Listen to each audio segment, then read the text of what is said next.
혹시 시우일이란 어플을 아시나요? 우리나라 최초의 시 큐레이션 검색 포맷인 시우일은 누구나 손쉽게 시를 즐길 수 있도록 개발된 어플리케이션입니다. 이 어플 덕분에 시집을 직접 구매하지 않았던 세대와의 거리까지도 좁히게 되었죠.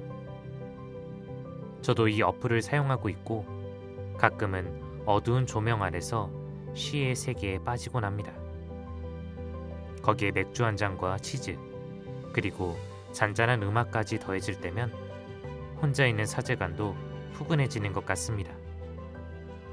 그런데 우리 성경에도 시가 존재한다는 사실 알고 계셨나요? 바로 시편인데요. 성경 안에 여러 문헌 중 시편은 시편만의 색채를 담고서 하느님을 찬양하고 있습니다. 누군가 지닌 신앙의 모습을 시의 모습으로 그리고 있는 거죠. 많은 신앙인이 시편을 미사 속 화답성 정도에서 듣곤 하지만 성경 안에서 차례로 시편을 읽다 보면 시편 저자들의 놀라운 표현을 더 깊게 확인할 수 있습니다. 그런데 시편을 읽다 보면 시의 특성상 글자 너머의 의미들이 더 궁금해지는데요. 이 궁금증을 도와주는 책이 있으니 안속은 작가의 시편입니다. 시편의 저자 안소근은 도미니코 선교 수도회의 수도자입니다. 로마 교황 창립 성서대학에서 성서학 박사학위를 받은 수녀님은 신학생들과 평신도들에게 성경을 가르치고 있습니다. 저 또한 구약 성경의 몇 과목을 수녀님께 배웠습니다. 오늘 소개할 책 시편은 신앙소설이나 에세이는 아닙니다. 굳이 따지자면 시편을 가벼이 배울 수 있는 학술책으로 분류할 수 있을 것 같습니다. 하지만 제가 가벼이라는 표현을 사용했던 것처럼 이 책은 딱딱하거나 어려운 신학적 용어로 이루어져 있지 않습니다. 누구나 쉽고 편하게 시편을 만날 수 있게 합니다. 나아가 중간중간 보이는 작가의 신앙 체험들도 책을 읽는 맛을 더해주는 듯합니다. 오늘 시편을 맛있게 읽어보기 전 책의 특성상 성경 속 시편을 하나 나누고 시작할까 하는데요. 시편의 시작인 제1편을 저의 목소리로 나누고 이후 본문을 나눠볼까 합니다. 행복하여라. 악인들의 뜻에 따라 걷지 않고 죄인들의 길에 들지 않으며 오만한 자들의 자리에 앉지 않는 사람. 오히려 주님의 가르침을 좋아하고 그분의 가르침을 밤낮으로 되새기는 사람. 그는 시냇가에 심겨 제때의 열매를 내며 잎이 시들지 않는 나무와 같아 하는 일마다 잘 되리라. 악인들은 그렇지 않으니 바람에 흩어지는 겨와 같아라. 그러므로 악인들이 심판 때에 죄인들이 의인들의 모임에 감히 서지 못하리라. 의인들의 길은 주님께서 알고 계시고 악인들의 길은 멸망에 이르기 때문일세.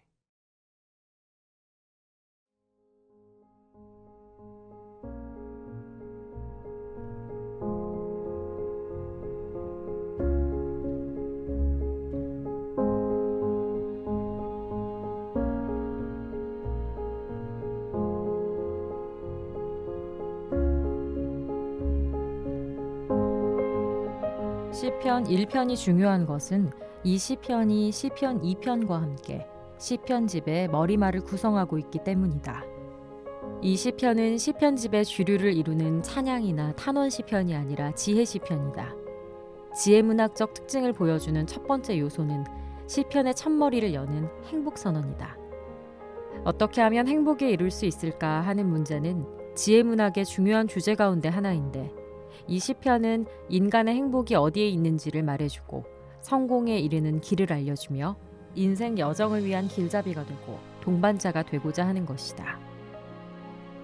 행복하여라. 이 말로 시편 1편이 그리고 시편집 전체가 시작된다. 구약 성경에서 행복하여라라는 표현이 총 45회 사용되는데 그 가운데 26회가 시편에서 나타난다는 사실도 시편집이 행복에 이르는 길에 큰 관심을 두고 있으며 우리를 행복의 길로 인도하는 지침서라는 사실을 보여준다. 예외도 없지 않지만 이러한 행복 선언은 구약 성경에서는 주로 지혜 문학에서 사용되며 전리에서 사용되는 축복과는 구분된다. 축복이 저주에 대비되는 것으로서 모모한 사람은 복을 받을 것이다 또는 복을 받을지어다 하고 미래의 기원을 표현하는 것이라면 행복 선언은 현재의 시점에서 어떤 사람을 보고서 저 사람은 얼마나 행복한가 하고 감탄하는 것이기 때문이다. 그런데 시편 1편 1절에서의 행복 선언은 3개의 부정문으로 되어 있다. 곧 여기에서의 행복한 사람은 세상의 흐름을 거슬러 아니오라고 말할 수 있는 사람이어야 하는 것이다. 그것은 좋은 게 좋은 거라며 세상과 타협하여 살아가는 것이 아니라 이 세상의 특정한 생활 방식, 세상이 추구하는 것을 끊어버릴 수 있어야 한다는 뜻이다. 시편집에 따르면 행복은 그러한 거부의 결정으로 시작된다. 사용된 세 문장은 점진적이다. 악인들의 뜻에 따라 걷지 않고 죄인들의 길에 들지 않으며 오만한 자들의 자리에 앉지 않는 사람.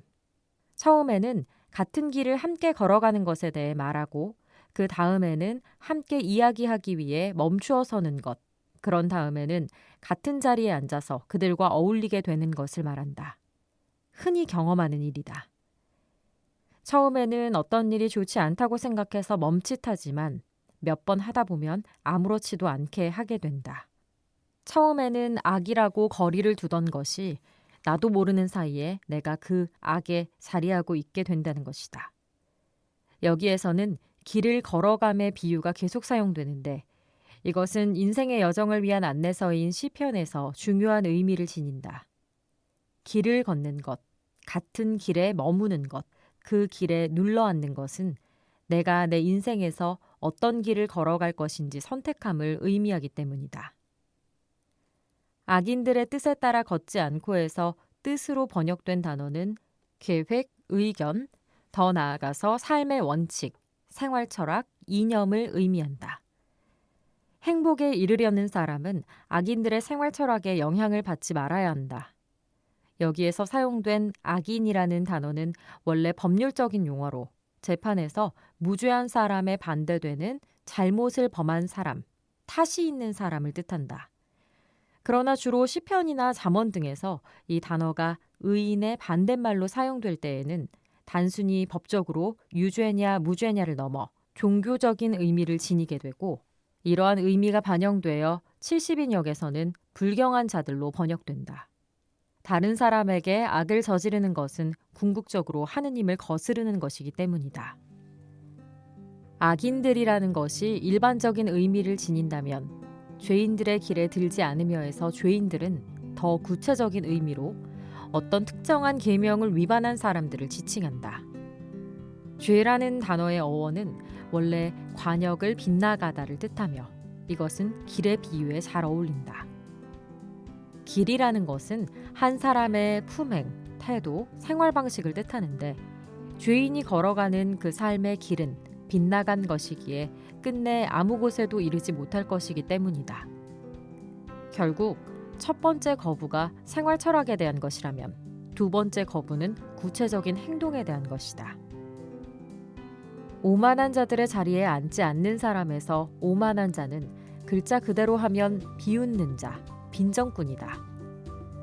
쉽게 생각하려면 처세에 능한 사람들이 순진해서 또는 율법의 가르침에 충실하게 살아가느라고 자기 이익을 챙기지 못하는 사람을 비웃는 것을 떠올리면 된다. 오만한 자들은 율법을 준수하는 사람들을 조롱했던 것이다. 의인이 가난하게 어렵게 살던 세태에 악인들이 속으로 의인을 비웃는 것이다. 세 가지의 거부 다음에는 단 하나의 긍정이 표현된다. 오히려 주님의 가르침을 좋아하고 그분의 가르침을 밤낮으로 되새기는 사람. 새 번역에서 가르침으로 번역된 단어는 히브리어로 토라인데 그것은 흔히 율법으로 번역된다. 토라라는 단어 자체가 동사 가리켜 보이다에서 나왔고 명사 토라는 가르침을 뜻한다. 그러나 이 단어는 새 번역에서 주는 인상처럼 그저 일반적인 가르침, 교훈을 의미하는 것은 아니다. 토라라는 단어는 이 시편이 작성된 당시에도 이미 구체적으로 모세오경을 지칭하는 것이었기 때문이다. 처음에 말했듯이 이것은 이스라엘 지혜 문학의 특징이다. 행복에 이르는 길을 보여주는 지혜의 스승은 어떤 사람이나 철학이 아니라 바로 하느님의 율법인 것이다. 행복하여라로 시작하는 또 하나의 지혜 시편인 시편 119편을 생각하면 좋을 것이다. 좋아하다라는 단어는 마음에 드는 것, 공감, 매력, 애정을 표현하며 주로 사랑하다 또는 갈망하다라는 단어들과 함께 사용된다.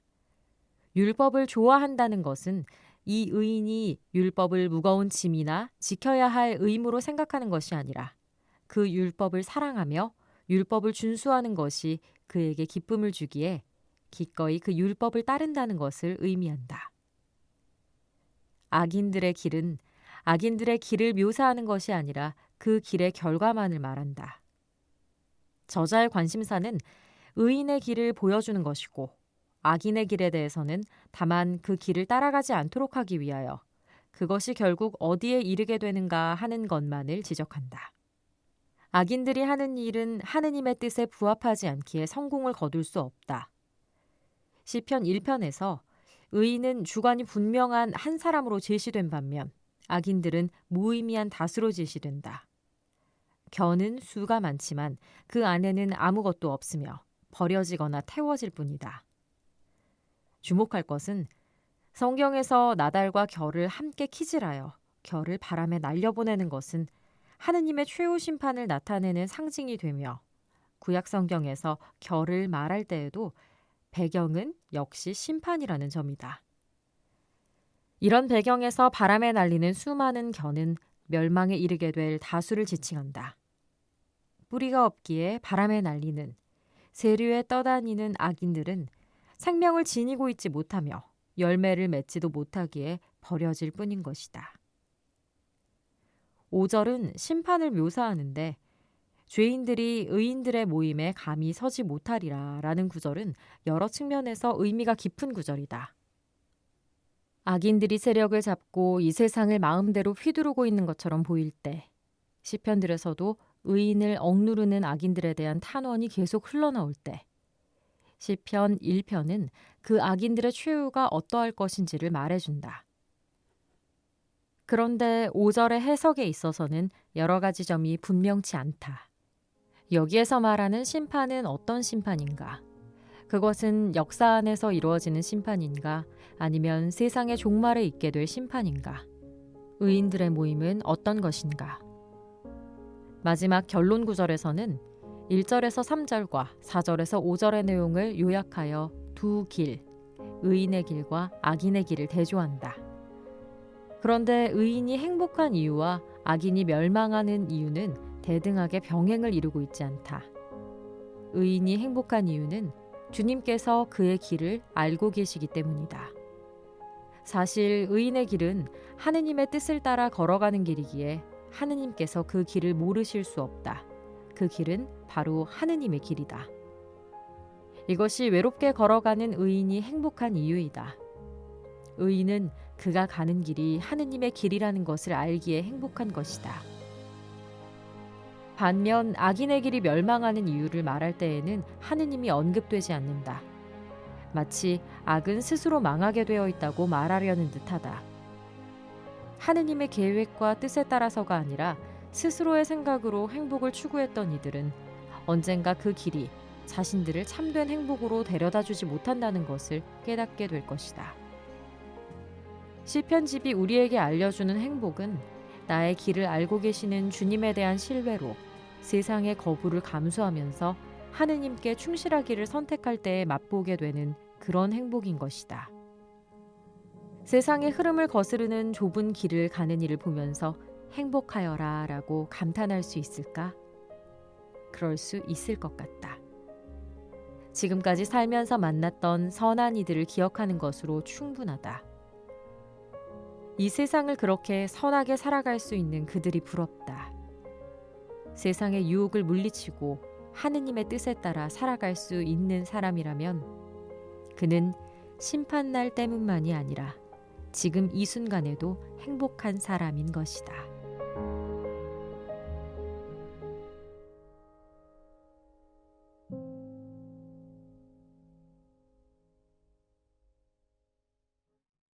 행복이란 주제로 시작한 시편집의 출발.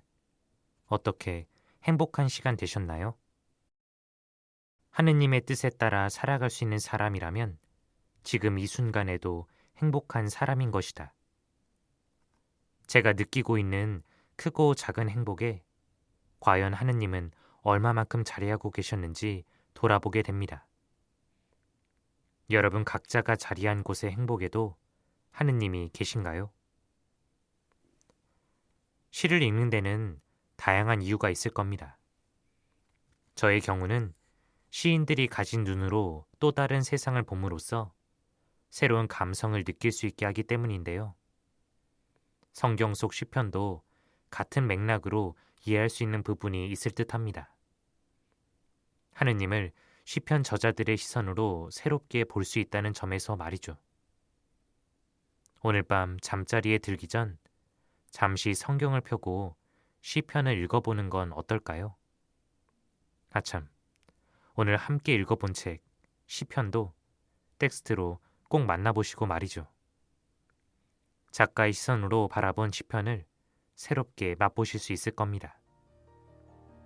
신부의 책장, 오늘은 여기까지입니다. 하느님 안에서 행복한 밤 되시길 바랍니다. 좋은 꿈 꾸세요.